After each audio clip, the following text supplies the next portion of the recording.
Is that and also is that the reason why the defense is going after these three lawyers of the victims? Well, as to that, kasi na parang are they redacted kasi yung kalakhan ng request. But you could kind of glean that they're being questioned because they represented or they assisted victims in some incidents where they could have had access to information about Duterte, about, well, the war on drugs. Kumbaga, meron na kayong prior information, and then what Kaufman is saying is center law refused to submit it. It becomes material because both Joel Butuyan and Gilbert Andres are part of center law, and then he alleges or he claims, but I think this is true naman, Nicolene Arcaina was also part of center law. I'm just not sure.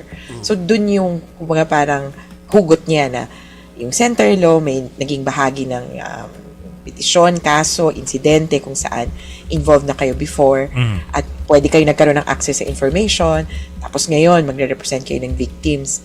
Ang problema, how is that a bad medyo thing? labas pa sa redacted, asan yung conflict of interest? Sa gano'n, di ba? Yeah.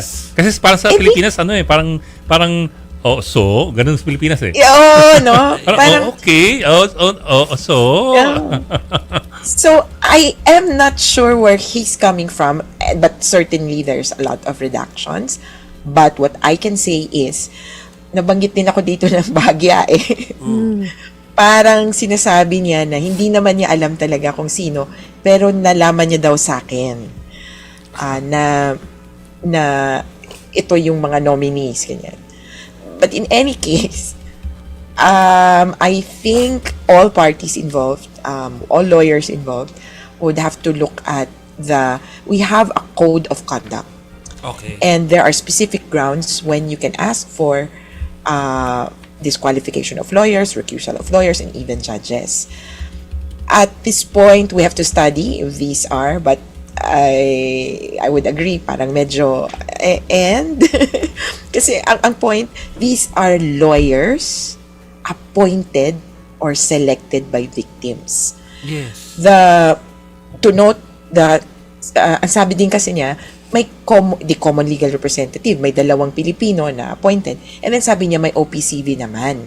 But the OPCV is an institution that is quote-unquote by default.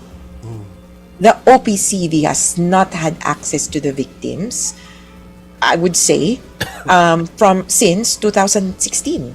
Wala naman yung OPCV dito noong 2016 eh. Sa totoo, quote-unquote, umeksena yung OPCV after March 2015.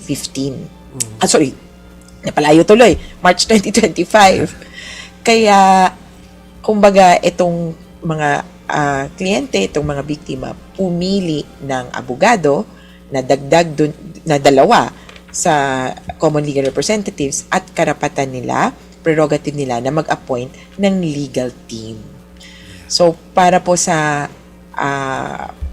curious dyan, makakapagbuo pa naman po ng legal team na may dagdag pang mga abogado. As of now, hindi pa lang formally appointed. Yung nga, sinasabi niya na chinismis ko daw kasi. Ano nga? Pero hindi pa niya sure kumbaga hindi pa, although parang kinonfirm daw ng court naman na may request for appointment. Kaya lang, ang hirap ding magsalita sa puntong to na yung pala ay ako ang kanyang source. Ginawang sa source, mga yes. Yeah. Okay. Attorney Conti, well, parang nasagot mo na ng hapyaw, pero ano epekto nito, no? Kung sakali mapagbigyan, magpapalit nga, will this have parang epekto ng delay or kung ano pa man, doon sa buong proceeding? Well, uunahin ko na, walang epekto. Okay. Kahit pa ma-disqualify yung tatlong abogado na ito sa legal team. Tuloy ang hearing sa February 23. Huwag pong magpapatinag dyan na porket sasabihin na, ay, wala nang abogado yung mga biktima. Remember, meron pa pong nakatayo na Office of the Public Counsel for Victims na appointed as legal representative.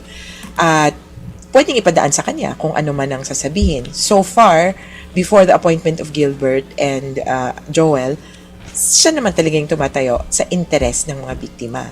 Kaya lang, of course, on the other hand, mas gusto ng mga biktima na meron silang counsel of choice at yun yung pinili. Yun yung pinag-usapan na, yun yung pinagplanuhan na namin for a long time.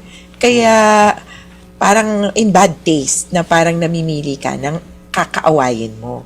Kaya tuloy napapaisip ako na di ba parang ang mangyayari niyan, bakit yung defense counsel ang pumipili ng abogado or may say dun sa abogado ng mga biktima? Unless you can clearly show a conflict of interest or something in the code of ethics that is contrary, that's the only time that, of course, you can, quote-unquote, have your say. Pero I really feel this is in bad taste, especially as it appears it's premature. Yun nga, chismis ko lang. Tapos, parang pinangunahan niya, pinaghandaan na, based on what I have said, rather than rely on a submission or a formal appointment from the court itself. And I think in terms of, ito naman, in terms of politics, kumbaga, normal na Pilipino na hindi biktima, hindi din pro Duterte, walang say dito, ang gusto lang, ano ba mangyayari sa trial?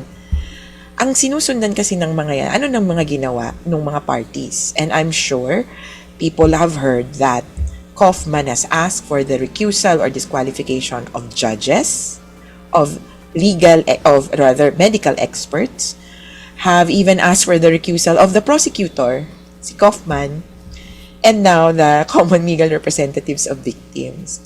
So, hindi ko alam kung anong tawag dyan, pero yung may kalaro ka, tapos ganun ang gawain, parang ano ba to, namimili, kumbaga.